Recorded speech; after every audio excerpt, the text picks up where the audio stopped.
आज आपसे बातचीत शुरू करूं उससे पहले आपको ले जाना चाहती हूं साल 1975 में। अमेरिका के फिलाडेल्फिया में देर रात एक माइक्रोबायोलॉजिस्ट अपने काम से घर लौट रही थी। नाम था उनका सुजैन अलेक्जेंडर स्पीथ। वो माइक्रोबायोलॉजिस्ट घर पहुंचती है, उससे पहले ही उसकी हत्या कर दी जाती है। इस हत्या के खिलाफ बहुत जमकर औरतों में रोष और प्रदर्शन होता है। रैलियां निकाली जाती हैं और इस प्रदर्शन को नाम दिया जाता है टेक बैक द नाइट। फिर साल आता है 1977। फिलाडेल्फिया से 6,614 किलोमीटर दूर वेस्ट जर्मनी में देर रात इसी तरह एक महिला की हत्या कर दी जाती है। पुलिस की तरफ से यह बयान आता है कि महिलाओं को चूंकि देर रात उनके साथ इस तरह की घटनाएं हो रही है, अकेले घर से नहीं निकलना चाहिए, इससे बचना चाहिए। हालात खतरनाक है, इसीलिए इस बयान के खिलाफ महिलाएं सड़कों पर उतर जाती हैं और उस आंदोलन को नाम दिया जाता है रिक्लेम द नाइट। ठीक 47 साल बाद जर्मनी से 7,194 किलोमीटर दूर कोलकाता में अपनी सुरक्षा और आजादी की लड़ाई लड़ने के लिए महिलाएं सड़कों पर उतरी। वैसा ही पोस्टर, वैसी ही परेशानी, वैसे ही पेशानी पर लकीरें, वैसे ही दिल में जज्बा और वैसी ही टीस, वैसा ही जुनून। लेकिन विडंबना देखिए, यही वो वक्त था जब आजाद भारत 77 साल का हो रहा था। आजाद भारत सच है कि बहुत सफर तय कर चुका है और यहां पहुंचा है, लेकिन अभी भी सबसे बड़ी आजादी की जंग हमें जीतनी है। यकीन मानिए आप, महिलाओं के खिलाफ अपराध, महिलाओं के प्रति सोच, छेड़छाड़, रेप, हत्या, इनसे आजादी चाहिए। ये सब तो हम झेलती ही हैं, लेकिन साथ में झेलती है सिस्टम की लचरता, साथ में झेलती हैं हम नेताओं की सियासत, समाज का दोहरा रवैया। और मेरे शब्द आपको आज भारी लग सकते हैं, चलिए मैं आंकड़ा परोस देती हूं आपके सामने, लेकिन यकीन मानिएगा शब्दों से ज्यादा भारी ये आंकड़े आज हो जाएंगे। आपको पता है एनसीआरबी के आंकड़े क्या कहते हैं?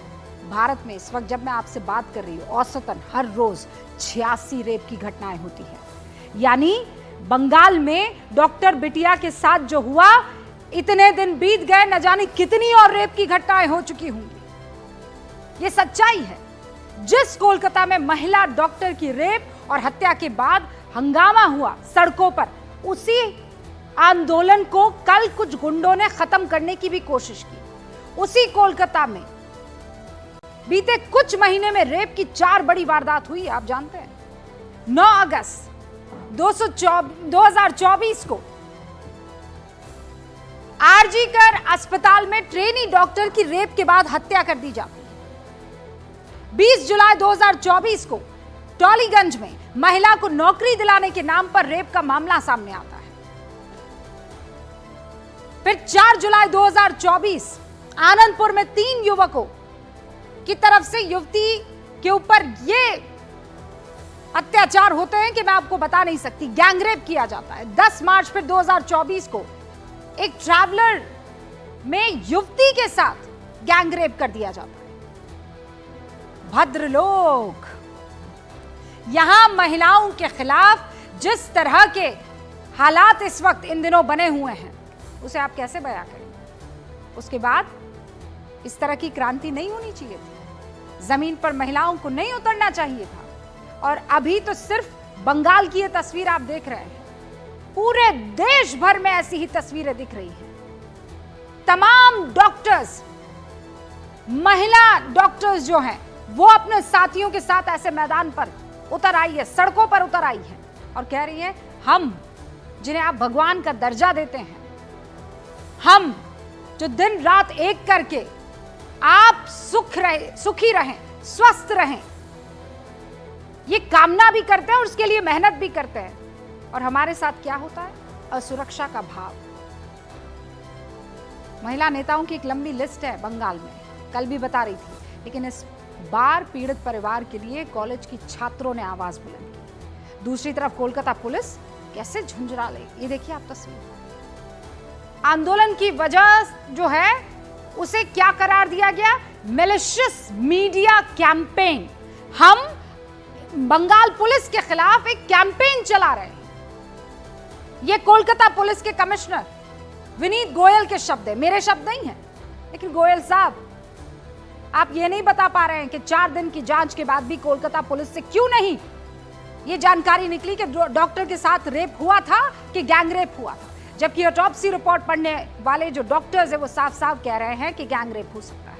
विनीत गोयल साहब, कलकत्ता हाईकोर्ट ने आपकी पुलिस की जांच पर कहा है कि इसमें कोई खास प्रगति नहीं हुई है, और आप जोर जोर से चिल्लाकर कह रहे हैं कि हम सही जांच कर रहे थे। बताइए फिर मामले को सीबीआई को क्यों सौंप दिया गया? मीडिया पर आरोप लगाना सबसे आसान काम है, आजकल सबका काम यही है। जब कुछ ना मिले तो मीडिया पर आरोप लगा दीजिए।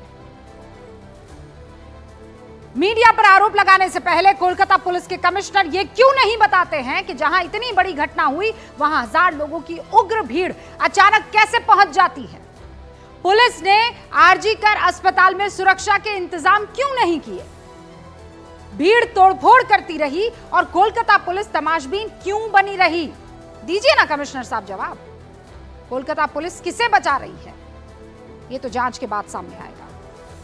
लेकिन आरजी कर अस्पताल में जो आंदोलन के दौरान बीती रात उपद्रव हुआ है, वो असल में कोलकाता पुलिस के इकबाल को खत्म करने का काम कर रहा है, ये समझिए।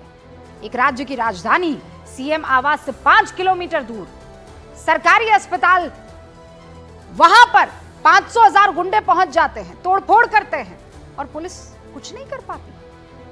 आज इस मसले पर बातचीत करना जरूरी है कि इन सारी लचरताओं से आजादी हमें कब मिलेगी। सारे खास मेहमान हमारे साथ जुड़ चुके हैं, करते हैं शुरू गूंज।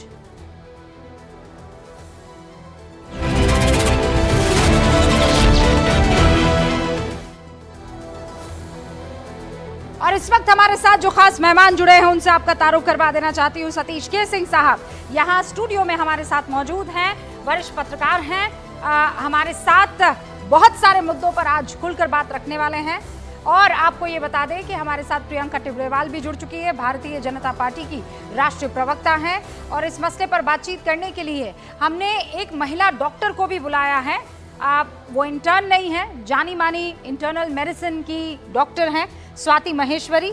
हमारे साथ इस मसले पर बातचीत करने के लिए बादल देवनाथ जी भी हैं, जो कि टीएमसी के नेता हैं। आप सभी का बहुत बहुत स्वागत है। मैं इस डिबेट की शुरुआत करूं उससे पहले सबसे पहले प्रियंका जी आपसे शुरुआत करना चाहती हूं। कल रात को, मतलब अब तक तो सब कुछ शांतिपूर्ण तरीके से चल रहा था, कल रात को तोड़फोड़ हो जाती है। और विक्रम सिंह साहब, पूर्व डीजीपी उत्तर प्रदेश के, इस वक्त हमारे साथ जुड़ चुके हैं। विक्रम जी बहुत बहुत स्वागत है आपका। आप सभी को आज़ादी की बहुत सारी शुभकामनाएं। और ये कितनी बड़ी विडंबना है प्रियंका जी कि आज़ादी के दिन हमें आज ये बहस करनी पड़ रही है कि बताइए इन सारी सियासत से, घटनाओं से, हत्याओं से, रेप से, अपराध से हमें महिलाओं को कब आज़ादी मिलेगी? जी बिल्कुल, आज़ादी के दिन भी आप देखिए इस तरह की घटना ये सोचने पर मजबूर कर देती है क्या वाकई महिलाएं आजाद हैं? क्योंकि कहने वालों ने और पूछने वालों ने जो टीएमसी से ताल्लुक रखते हैं उन्होंने तो ये भी कह दिया कि इतनी रात को वो वहां थी ही क्यों, उस रूम में गई ही क्यों। यानी सीमाएं भी अब ये तय करेंगी कि किसको आराम करना चाहिए, किसको नहीं करना चाहिए। देखिए मैं कहती हूँ, आपने अगर गौर किया हो तो मुख्यमंत्री ने कल कहा था कि सीबीआई को मैं बोलती हूँ कि आप रविवार तक उसे खोज के निकाले और फांसी की सजा दे दीजिए। तो इस जो मतलब जो हलचल मची हुई है, ये ऐसी जो कार्रवाई करना चाह रहे हैं, ये किस और प्रियंका जी हमें मतलब में कुछ प्रॉब्लम है, मैं करवाती हूं, फिर आपके पास आती हूँ। बादल देवनाथ जी, कमिश्नर साहब तो गजब इतरा रहे हैं, ऊंची ऊंची बातें कर रहे हैं। अरे अपना काम दुरुस्त करते, अपराधियों में अगर डर फैलाते, अपने इकबाल का निजाम पहुंचाते, तो आपको लगता है कि आज डॉक्टर बिटिया पर हम लोग डिबेट कर रहे होते? गजब घमंड में है कमिश्नर साहब। मैडम, उससे पहले आज 78वां स्वतंत्रता दिवस, मैं आपको और आपके चैनल के माध्यम से पूरे देशवासी को, सारे पैनलिस्ट को शुभकामनाएं। और सबसे पहले मैडम, ये तो निंदनीय घटना है, आप भी जानते हैं, मैं भी जानता हूं, लेकिन जो हुआ कल, जो हुआ, मैं आपको कहना चाहता हूं, ये 6 दिन से 7 दिन से जो सारे हजारों लोगों को जो इलाज नहीं मिल रहा है, 100-150 लोग मर गए कोलकाता के 3 बड़े अस्पताल में।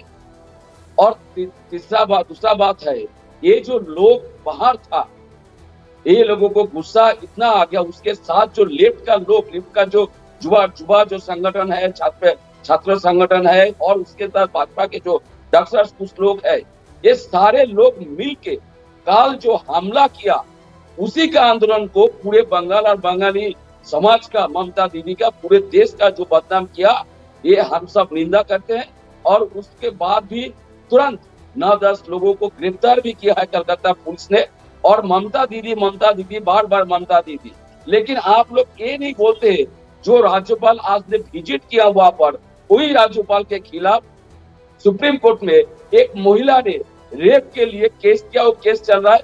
और 6 महीने से जब यहाँ पर आया राजभवन में, 6 महीने से बहुत सारे महिला कर्मचारी के ऊपर जो घटना घटी है, उसके लिए वो लोग रो रहे थे, वही रो रहे थे, वही महिला लोगों के खिलाफ, वही सीधी बातें मत कीजिए, भड़काने की कोशिश मत कीजिए।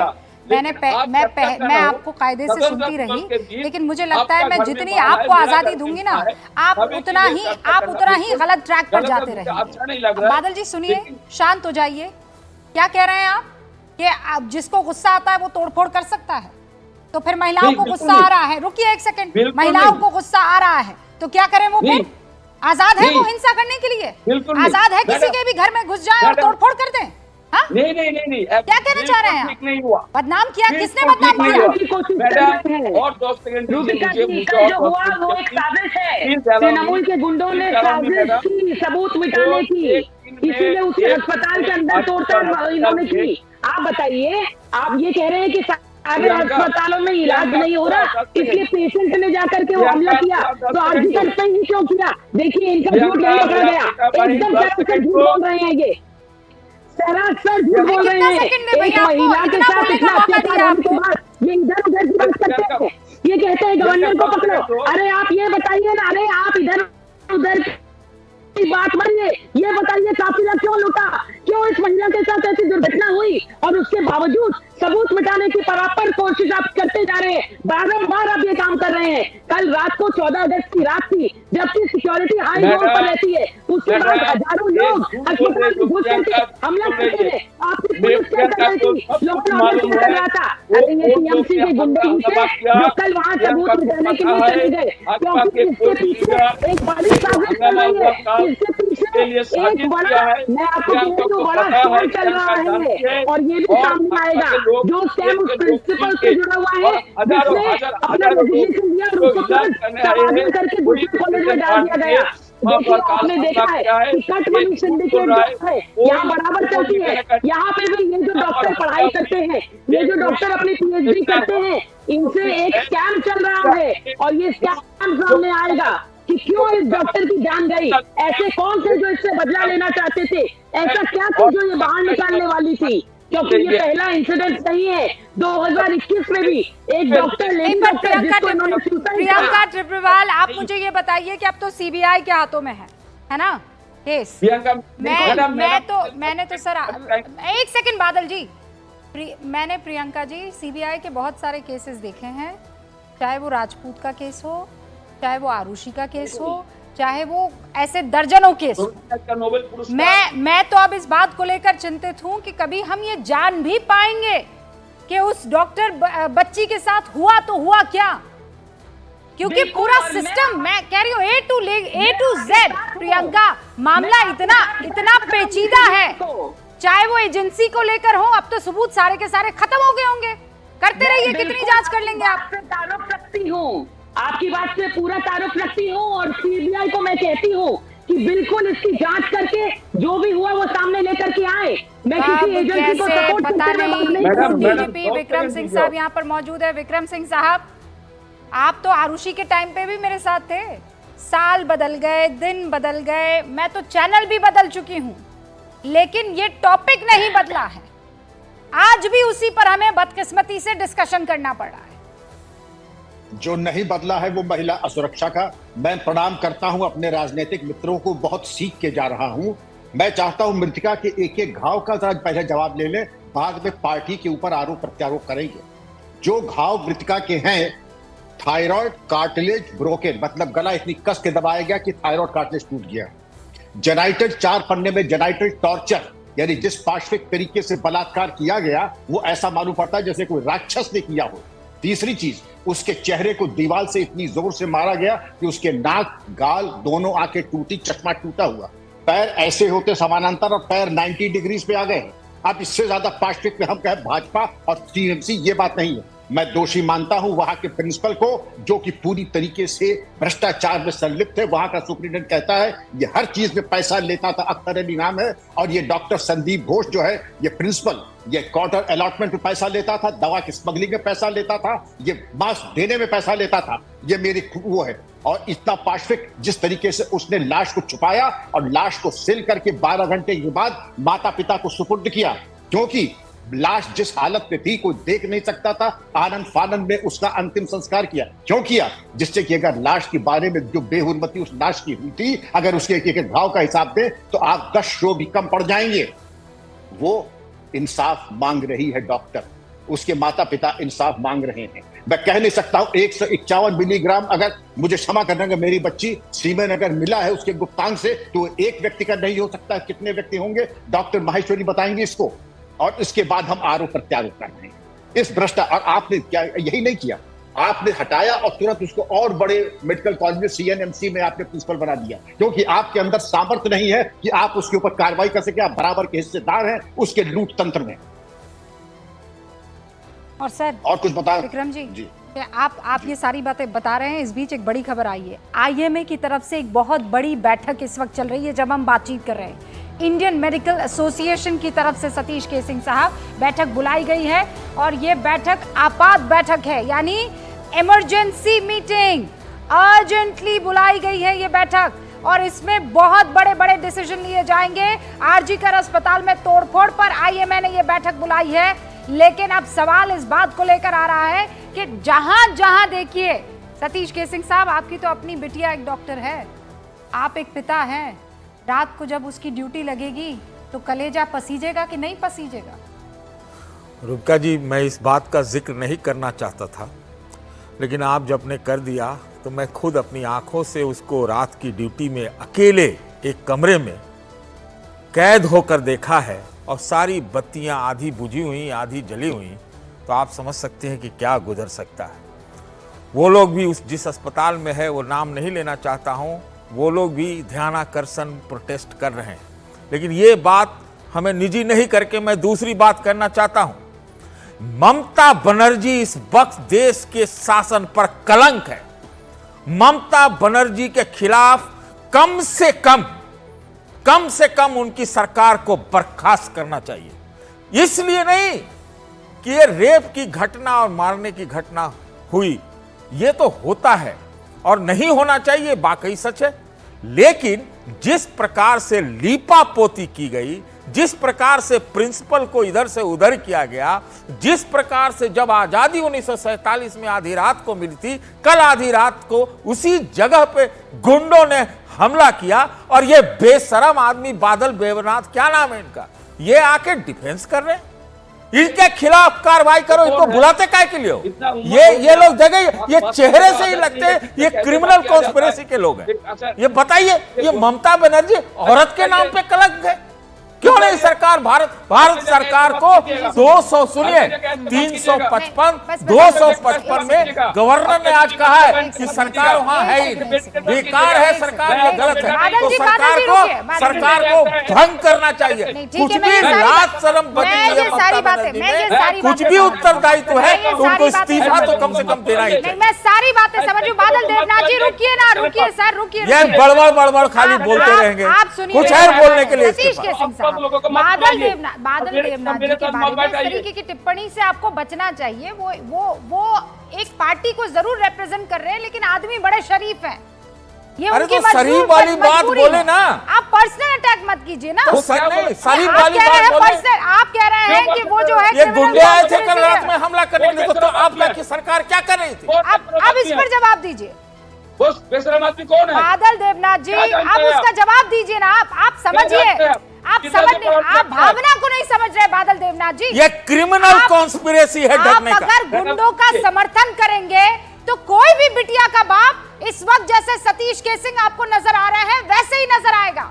मैं आपको आज कह रही हूं, जिस बाप में थोड़ी जिल्लत होगी वो इसी तरीके से नहीं आप उन गुंडों का समर्थन उसको सुसाइड बताया, उसका बाप कह रहा था लड़की का कि गैंग रेप हुआ है, ये लोगों ने सुसाइड के फोन किया उसको। इनके अस्पताल के लोगों ने, ममता प्रशासन के अस्पताल के एक व्यक्ति ने उसके फादर को फोन किया है कि सुसाइड कर लिया है। ये क्रिमिनल नहीं है तो क्या है? ये बताइए मिस्टर देवड़ा कि ये क्रिमिनल है या नहीं है?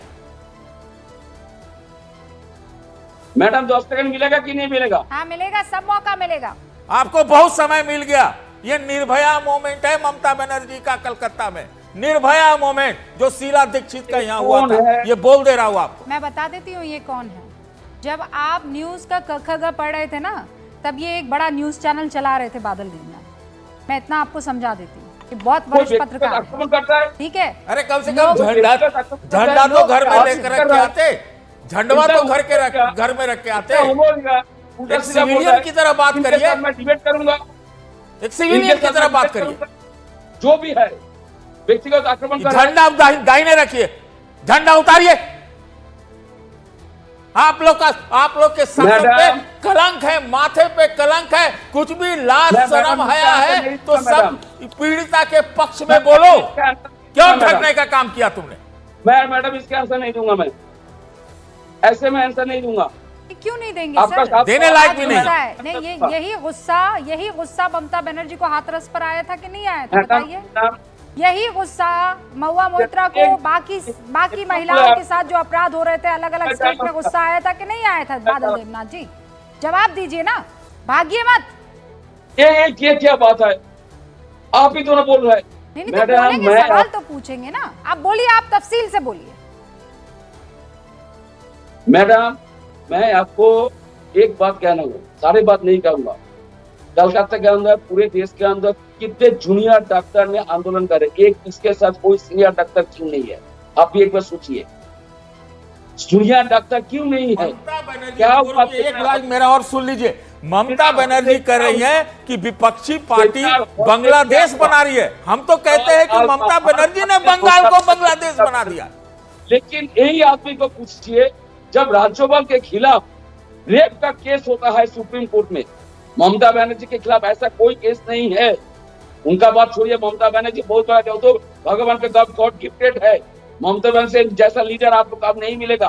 ममता बनर्जी, अरे भाई बादल देवनाथ जी, अरे प्लीज रुक जाइए। गॉड गिफ्ट है। नहीं सुनिए, आप प्लीज बादल देवनाथ जी, आप लोग चापलूसी की हर हद पार कर जाते हैं। इतनी चापलूसी ठीक नहीं है बादल देवनाथ जी, बहुत हो गया। मैंने बहुत आपका बहुत सम्मान रख लिया, ऐसे मत कीजिए। गॉड गिफ्ट है ममता बनर्जी, क्या बोल रहे हैं आप? गॉड गिफ्ट है, हो गया ना? गॉड गिफ्ट है ममता बनर्जी कि वहाँ एक लड़की से ममता नहीं दिखा पा रही है। गॉड गिफ्ट है ममता बनर्जी, ये बताइए। चुप्पी साधे हुए हैं वहाँ गुंडे पहुंच के पूरे के पूरे प्रदर्शन को कालिक पोतने की कोशिश करते हैं। गॉड गिफ्ट है ममता बनर्जी। एक के बाद एक संदेश खाली हो जाए, या आज यहाँ कोलकाता का ये मर्डर केस हो जाए, रेप केस हो जाए, रोक नहीं पाते आप लोग। हर चीज में आपको लगता है कि विपक्ष कोई साजिश कर रहा है। गॉड गिफ्ट है, गॉड गिफ्ट है तो रोक क्यों नहीं देती है महिलाओं के खिलाफ अत्याचार? एकदम जंगल राज जैसा दिखता है। बताइए क्यों नहीं रोक देती है गॉड गिफ्टेड ममता बनर्जी ये सारी चीजें? काम करती है ममता बनर्जी, काम करती है। निबंध पढ़े जा रहे हैं, निबंध पढ़े जा रहे हैं बस ममता बनर्जी के उनका काम दिख रहा है। आप लोग का काम दिख रहा है, जिस तरह से आपने ढका है सारी चीजों को। सर सुनिए, आपका काम दिख रहा है। बादल देवनाथ जी करते रहिए। आपको ममता बनर्जी लड़ने की टिकट दे देगी कहीं से, आप विधायकी की एमएलसी से एमएलए बना देगी आपको। लेकिन पूरे देश को आज न्याय की गुहार है। क्या बात कर रहे हैं आप? क्यों बोल रहे? आपको जानना चाहिए क्यों हुआ, क्या हुआ वहाँ पर, ये नहीं सोचा है। इसके ऊपर कोई चर्चा नहीं हो रहा है। विपक्ष का नेता भी कह रहा है कि वहाँ ढकने की, इधर उधर करने का काम हुआ है। विपक्ष का नेता कह रहा है मनोबल कौन बनाता है? आरोपियों का और गुंडों का मनोबल बढ़ाती है ममता बनर्जी। और हर जगह का सुरक्षा होना चाहिए। कैसे ममता हुआ? बनर्जी के खिलाफ थोड़ा सा डिबेट लाइट ना, है। क्या हुआ, कैसे हुआ बताइए। नहीं, मैं देखती हूँ, आज मैं देखती हूँ आप कितना और नीचे गिरते हैं। आप बताइए क्या हुआ, कैसे हुआ, बताइए। के खिलाफ किसका ना ना नहीं ना, है रुक जाइए, स्टॉप स्टॉप देखिए, स्टॉप आपका स्टॉप डिबेट उनसे स्टॉप करा दीजिए। आपके ममता गिरने का बनर्जी समय के शुरू होता है खिलाफ अब। बताइए आपका क्या हुआ। डिबेट ममता बनर्जी के खिलाफ है। मणिपुर के बारे में मोदी जी को पूछे तो अपना से मोदी के पूछिए। मध्य प्रदेश में 2 महीना पहले जो रेप हुआ था, नंगा करके जला था, मोदी जी को पूछे। आपका हिम्मत नहीं होगा रूबिका जी, रूबिका जी आपका अभी हम आपसे पूछ रहे हैं, मोदी जी से भी पूछ रहे हैं। पर मोदी जी मणिपुर पर मोदी जी से सवाल क्या किसी ने रोके हैं? पूछिए ना, हमने रोका है, हमने खुद ने सवाल किया है। आज मोदी ने ये कहा है कि पनिशमेंट को पूरा पब्लिसाइज कीजिए, चाहे उन्होंने ये तो नहीं कहा कि बीजेपी वाले राज्यों का नहीं करिए। किस तरह से बात कर रहा करना है, चाहिए, हर जगह का करना चाहिए, किसी का भी शासन रहे। ममता जी का ये है कि ये ढकने की कोशिश की है और बचाने की कोशिश की है, इसलिए इनके खिलाफ कड़ी कार्रवाई होनी चाहिए। घटना है। अब मेरी बात सुनिए, मैं कहती हूँ रूबिका जी, रेप की घटनाएं जब घटती है तो ममता बनर्जी कहती है सजाई हुई घटना है। जब किसी छोटी बच्ची का रेप होता है तो ममता बनर्जी कहती है लव अफेयर था, प्रेग्नेंट हो गई। जो वही ममता बनर्जी जो कीमत लगाती है कि लड़की का रेप तो 25,000, किसी बूढ़ी औरत का रेप तो 20,000, तो जो इस बादल देवनाथ जी चुप हो जाइए, चुप हो जाइए, अब एकदम चुप हो जाइए, चुप हो जाइए एकदम आप, चुप हो जाइए। जो टीवी चैनल के माध्यम से लोगों का आंखों से बलात्कार करने की कोशिश करते हैं। तो आप सोचिए कि एक डॉक्टर को आधी रात को जब ये नोच के चबा करके उसकी हत्या कर देते हैं, उसके बाद किस मुंह से ये अपना मुंह खोल रहे हैं? ये बोलते हैं पॉइंट की बात करो, तो पॉइंट की बात करो। क्यों कहा पहले सुसाइड है? पॉइंट की बात करो। क्यों कहा कि हम नेचुरल डेथ है? पॉइंट की बात करो। क्यों कहा कि रेप है और उसके बाद अरे वो कहाँ है रूबिका जी, जो इसी चैनल पर पहले एडिटर हुआ करती थी, आजकल सांसद बनी हुई है। अब शांत हो जाइए, शांत हो जाइए दोनों, प्रियंका चुप्रेवाल और बादल देवनाथ। मेरी बात सुनिए, मेरी बात सुनिए, मेरी बात सुनिए। आप दोनों के लड़ने से हल नहीं निकलने वाला है। डॉक्टर स्वाति महेश्वरी यहाँ पर मौजूद। I am sorry doctor that you have to go through all this, लेकिन ये सियासत है और ये कड़वी सच्चाई भी है।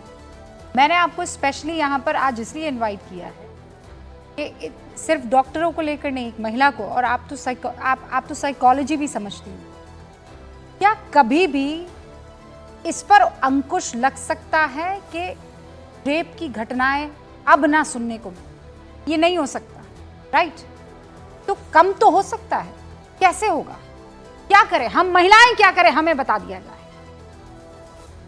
बिल्कुल रूबिका, देखिए बहुत ही मैं बोलूंगी कि जरूरी प्रश्न है, क्योंकि आज 78 साल हम आज़ादी के मना रहे हैं और जिस नारी शक्ति की वजह से आधा योगदान पूरा नारी शक्ति का है स्वतंत्रता संग्राम में, आज वही नारी शक्ति अपने वजूद के लिए सवाल उठा रही है, अपनी सेफ्टी के लिए सवाल उठा रही है। और ये कोई छोटी बात नहीं है। ये समझ नहीं आता है कि ममता बनर्जी की सरकार किस सदी की सरकार है। एक महिला सीएम होते हुए उनकी नाक के नीचे आज महिलाएं जो है वो सुरक्षित नहीं है। हैवानियत का इतना बड़ा कांड हो जाता है। झुंड में बैठी हुई ऐसी महिलाएं डॉक्टरें जो कि एक शांतिपूर्ण तरीके से प्रोटेस्ट कर रही हैं, वहां गुंडे घुस जाते हैं। तो कहां से सुरक्षा है महिलाओं की? आज बंगाल में अगर हम बात करें तो क्यों नहीं इन चीजों की तरफ देखा जाता? और क्यों हाईकोर्ट को फटकार लगानी पड़ती है कि आप काम नहीं कर रहे हैं, सीबीआई को दीजिए ये केस? क्यों आपने पूरे केस के जितने भी एविडेंस हैं उनको टेम्पर कर दिया है, उनको डिस्ट्रॉय कर दिया है?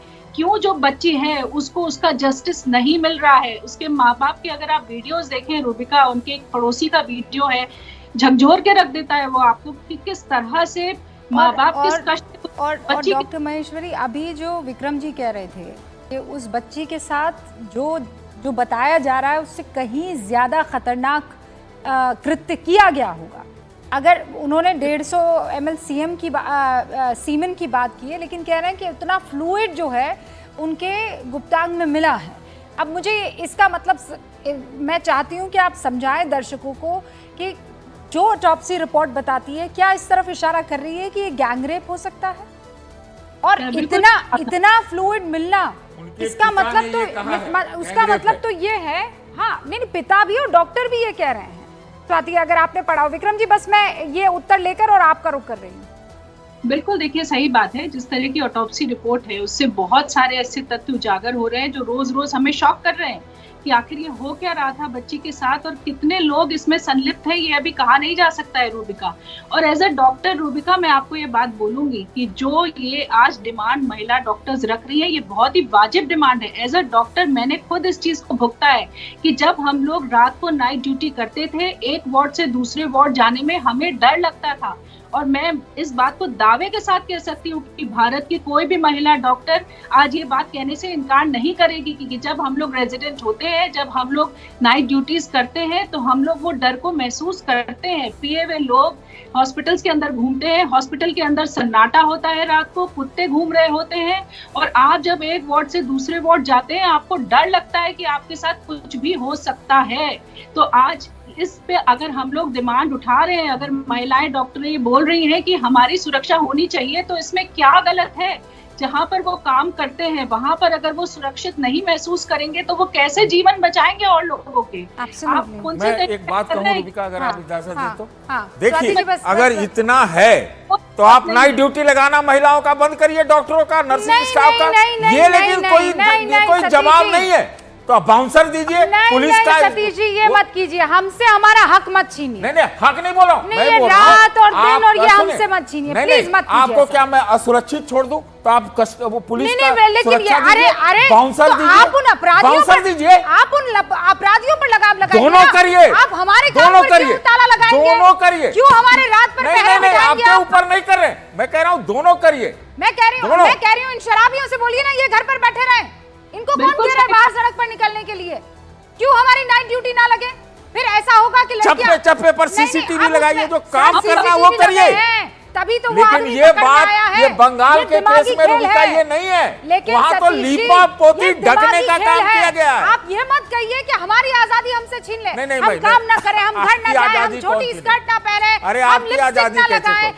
वो बात नहीं है, पर्दे में फिरे। आपकी आजादी छीनने की बात नहीं है, आप और आजाद महसूस करें, इसके लिए मैं यह बात कह रहा हूं। नहीं, और मैं बाइज्जत आपसे बात कर रही हूं। मुझे पता है आज जब मैं आपसे बात कर रही हूं, मैं एक पत्रकार के तौर पर आपसे बात नहीं कर रही हूं, एक बेटी के बाप के तौर पर आपसे बातचीत हो रही है मेरी। मैं बहुत अच्छे से समझ रही हूं, दोनों है, मैं समझ रही हूं। लेकिन बावजूद उसके अगर मेरे पिता ये कहेंगे कि नहीं रूबिका ऐसा है, रात को तुम निकलना बंद करो, मेरा कलेजा कांपता है, तो मैं कहूंगी ये क्या बात? मैं कहां कह रहा हूं? ये क्या बात हुई? लेकिन आप बिना सुरक्षा के निकल जाइए। अरे तो सुरक्षा, आप उन लोगों से हमारी मेरा काम नहीं है आपको सुरक्षा देना, थोड़ी डाल देंगे। मेरा काम नहीं है आपको सुरक्षा देना। अरे तो सुरक्षा आप ज्यादा आजाद महसूस करिए, इसके लिए व्यवस्था करनी पड़ेगी। तो आप कीजिए। लेकिन यहाँ तो सरकार ऐसी है कि ये कांड हो रहा है, उसको सुसाइड बता रही है, ममता गवर्नमेंट उसको सुसाइड बता रही है। वो विक्टिम नहीं है ना सर, वो कल्प्रिट है, हम तो विक्टिम है ना। आप हमको और क्यों विक्टिमाइज करेंगे? नहीं, आपको नहीं कर रहे हैं, आप गलत यथार्थ ले रही हैं।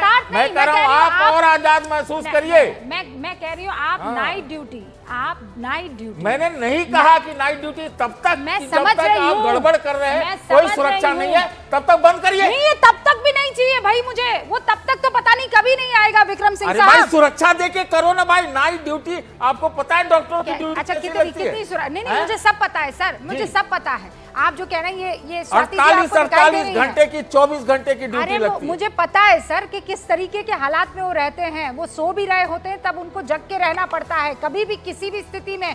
मतलब मैं उनके काम को कमतर नहीं कर रही हूँ, लेकिन विक्रम सिंह साहब सारी की सारी जिम्मेदारी जब आप लड़कियों को सेव करने में वो पिंजरा लगा देंगे तो हो गया खेल। नहीं, पिंजरा नहीं लगाना है, सेव करना है। सतीश बाबू एक मिनट, सतीश बाबू मेरा एक छोटा सा निवेदन है, मैं भी एक पिता हूं, ये सब मेरी बच्चियां बैठी, मेरा ये निवेदन है। पुलिस में जब मैं था तो आधा कसाई आधा इंसान, अब मैं वो बातें कर रहा हूं जो आज तक नहीं की।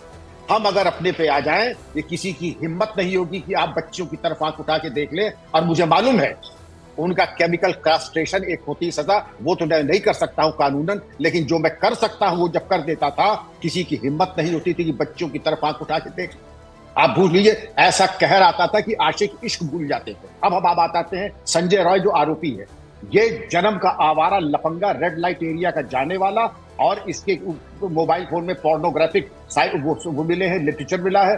4 बार की शादी वायलेंस में इसकी कटी हुई है, और ऐसे भूखे भेड़िए को इन्होंने जाने कैसे दिया? जी जी कैसे भूखे भेड़िए को कैसे आपने छोड़ दिया महिलाओं के पास, और ये अस्पताल में फ्री एंट्री थी और पुलिस के 4th बटालियन में इसको निवास दिया। ऐसा भूखा भेड़िया क्यों आपका बिल्कुल दामाद की तरह रहता था? क्या इसका वही कोई तो जवाब सवाल है? प्रियंका, यही सवाल है। वही सवाल प्रियंका टिब्रेवाल भी पूछ रही है। ये जमाई साहब बन के क्यों घूम रहे थे? बादल साहब बताइए तो, क्यों ये पुलिस बैरक में जाकर सोता था? कहीं ये टीएमसी का टोला प्रमुख तो नहीं था? पुलिस का हिस्सा था।